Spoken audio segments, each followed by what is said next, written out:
Agencies have been measured against a whole range of things which are, many of them, beyond the control of agencies, and that's the problem. So if we're looking at measuring me against ROI, then I need to be measured just against those variables that I can contribute. So if your pricing is incorrect, or your distribution's all over the shop, or there's a failure in production somewhere down the line, or for heaven forbid something goes wrong very publicly with one of your outlets and the whole world gets to see it on YouTube, then you've got a problem. I can't control that, and I think that's part of the difficulty we face. In the old days, if you gave me $1 million, I could give you $1 million worth of progress. Some progress faster than others, some slower than others.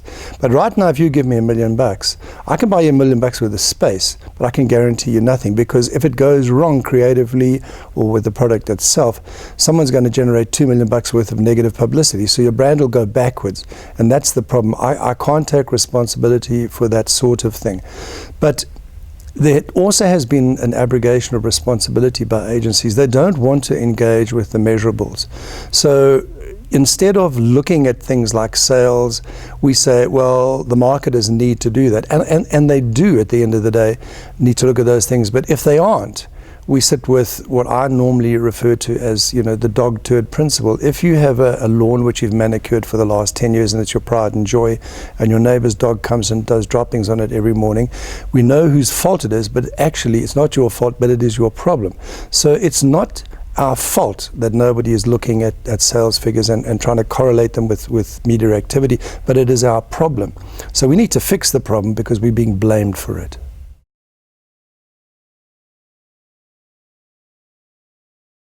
If you want to play tennis in Paris, it would be advisable to learn how to speak French, so you can know if you're winning or not. So the problem with procurement is, one, they're procurement, so let's get past that. But the second problem is we don't take enough time to learn to speak their language. And if you sit with procurement and you learn to speak their language, you can find many, many ways to generate efficiencies beyond cost. I've got at least half a dozen case studies with my own clients where I've negotiated a bigger fee for the agency, but that bigger fee must be negotiated against bigger results. So the problem is we're just accepting the downward spiral instead of saying, hang on, let's benchmark differently. Learn to speak procurement.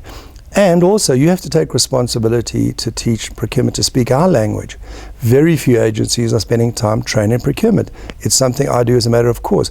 If I'm going to be working with a client where I'm going to be held to task by procurement, absolutely mandatory for me right up front is that I run training courses with the procurement guys so that we speak the same language.